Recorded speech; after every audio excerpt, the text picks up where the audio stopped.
Everyone welcome to my another video. तो हम इस बार प्रश्नावली 9.1 का प्रश्न नंबर 7 को कवर करेंगे। इससे पहले हम 6 प्रश्नों को बता चुके हैं। अगर आप लोग वीडियो वो देखे नहीं है तो डिस्क्रिप्शन में लिंक मिल जाएगा। तो आइए बिना टाइम गवाए हुए वीडियो को स्टार्ट करते हैं। बोल रहा है कि भूमि का एक बिंदु से 20 मीटर ऊंचे भवन के शिखर के पट पर लगी है। एक संचार मीनार के तल से और शिखर का उन्नयन कोण क्रमशः 45 और 60 है। तो मीनार की ऊंचाई ज्ञात कीजिए। तो आइए इसके थोड़ा डायग्राम के अनुसार बताते हैं, फिर चित्र अनुसार आप लोग को बताने की कोशिश करते हैं। तो ये मान लो जो मेरा एक भवन है, उसके ऊपर एक मीनार लगा है। तो मेरा प्रश्न हमें क्या बोल रहा है कि भूमि से एक बिंदु, मतलब ये भूमि का कोई बिंदु है, ये इसका जो है 20 मीटर है। मीनार एक बिंदु से 20 मीटर ऊंची पट लगी है। यहाँ पे मीनार का ये जो भवन का ऊंचाई है वो 20 मीटर है। अब बोल रहा है कि मीनार के तल से और शिखर का उन्नयन कोण क्रमशः 45 और 60 है। मान लो ये कोई मीनार है, यहाँ तल से इसका एक ये है, कितना है, ये एक 45 है और दूसरा कितना है, 60 है। यानी ये जो मेरा है, ये मेरा जो है 60 डिग्री है। यानी ये मेरा जो है 60 डिग्री है। यानी ये मेरा पूरी 60 है और ये 30 डिग्री है। अब बोल रहा है कि 45 और 60 है तो मीनार की ऊंचाई ज्ञात करना है। यानी हमको ये जो है इसकी ऊंचाई हमको ज्ञात करना है कि कितनी मीटर ऊंचाई है। अब देखो ये एक बन रहा है, ये त्रिभुज एक समकोण त्रिभुज बन रहा है और एक ये समकोण त्रिभुज बन रहा है। तो हम इन दोनों एंगल और मीनार की ऊंचाई से अगर हम ये इस मीनार को पूरा x मान ले तो मेरा ये पूरा एक समकोण त्रिभुज है। तो इससे मेरा एंगल दिया है, ये दिया है, तो x का मान निकल जाएगा। तो यहाँ से हम निकाल लेंगे। तो आइए चित्र रेखा बनाते हैं, फिर वीडियो को स्टार्ट करते हैं। तो मेरा यहाँ से चित्र रेखा है, यहाँ पे ये चित्र रेखा बना चुका हूँ और इसका क्या क्या बोला है वो सारा नाम दे देते हैं। अब बोल रहा है, एक बार फिर से प्रश्नों को पढ़ लेते हैं और चित्र में दर्शाते हैं। मेरा बोल रहा है कि भूमि के एक बिंदु से 20 मीटर ऊंचा, मतलब ये मेरा जो है 20 मीटर ऊंचा है। भवन का शिखर पे पट्टी लगा, संचार मीनार के तल से और शिखर का उन्नयन कर क्रमशः 45 है। ये जो मेरा है 45 है और मीनार की ऊंचाई कितना है, 60 है। और क्रमशः 45 और 60 मीनार की ऊंचाई हमको ज्ञात करना है। ये मेरा मीनार है। तो सबसे पहले इसका नाम दे देते हैं हम A B C and D, ये नाम दे दिए। और अब देखो ये 90 डिग्री का कोण बना रहा है। तो एंगल के सामने वाला भुजा हमेशा लंब होता है और लंब के सामने वाला भुजा आधार होता है, आधार के सामने वाला भुजा कर्ण होता है। तो आइए हम यहाँ से लिखेंगे, हल में लिखेंगे। स्टार्ट करते हैं। हल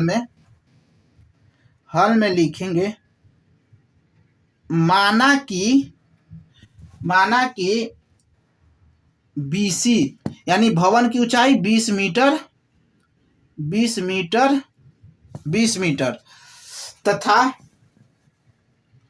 तथा एक भवन है। और AB, यानी अब AB बराबर हम इसको x मान लेते हैं, तथा माना AB बराबर x मीटर है। संचार की मीनार,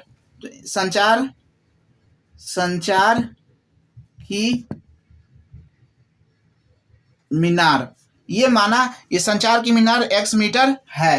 तब लिखेंगे समकोण त्रिभुज BCD में, यहाँ से लिखेंगे तब समकोण त्रिभुज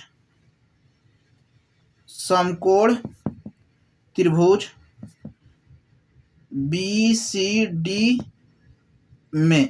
अब BCD यानी क्या होता है, लंब बटा आधार। यानी हम ये निकाल लेंगे तो फिर इसका भी मान निकल जाएगा। तो आधार, लंब बटा आधार, तो किस में आता है, लंब बटा था टेन थीटा में आता है। तो यहाँ से लिखेंगे टेन थीटा बराबर क्या होता है, टेन थीटा बराबर होता है लंब बटा आधार।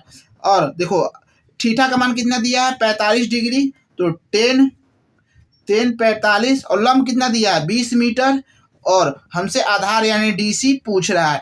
45 का मान क्या होता है 1 होता है, तो 1 बराबर 20 और 1 में डीसी, तो यहाँ से डीसी बराबर मेरा क्या आ जाएगा, डीसी बराबर आ जाएगा 20 मीटर। यानी मेरा जो भूमि के तल से ये यहाँ पे है जो उन्नयन कोण बना रहा है ये मेरा 20 मीटर है। अब देखो हमको यहाँ मीनार की ऊंचाई, तो अब हम फिर से लिख लेंगे पुनः समकोण त्रिभुज ए सी डी में। तो यहाँ से लिखेंगे समकोण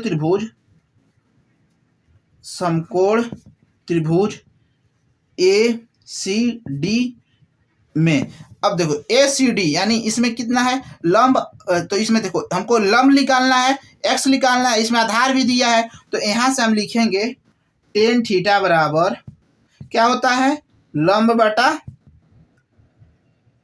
आधार। तो टेन 60 डिग्री दिया है, 60 डिग्री दिया है, और लंब कितना दिया है 20 सेंटीमीटर।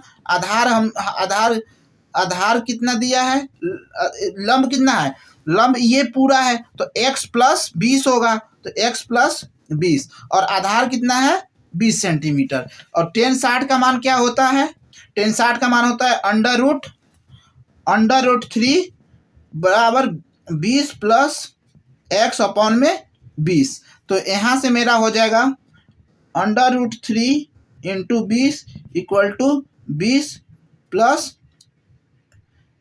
x। अब इसको सॉल्व करेंगे तो 20 को इधर ला दे, x को इधर रहने देते हैं, RHS साइड रहने देते हैं। तो अंडर रूट 3 इंटू 20 माइनस 20। अब इनमें से 20 कॉमन ले लेते हैं, 20 कॉमन ले लेते हैं, तो यहाँ से मेरा बन जाएगा under root 3 minus 1 equal to x। चाहे तो आप यहाँ तक भी आंसर रख सकते हैं, बट अगर प्रश्न में दिया है, यदि प्रश्न में अंडर रूट 3 का मान दिया है 1.732, तो ये भी रखेंगे तो आपको फुल मार्क्स मिलने की चांस बढ़ जाते हैं। तो यहाँ से आइए हम मान भी रख देते हैं। तो x बराबर क्या हो जाएगा 20, अंडर रूट 3 के मान होता है 1.732 माइनस 1। अब इसको घटाएंगे 20, यहाँ से हो जाएगा 0.732, इसको गुणा करेंगे तो यहाँ से आ जाएगा मेरा, यहाँ से गुणा करेंगे तो 7 दूनी, इसको गुणा करेंगे तो 7.32 इंटू 2, तो यहाँ से मेरा फाइनल आएगा 14.32। This is answer. तो ये मेरा आंसर हुआ। अगर वीडियो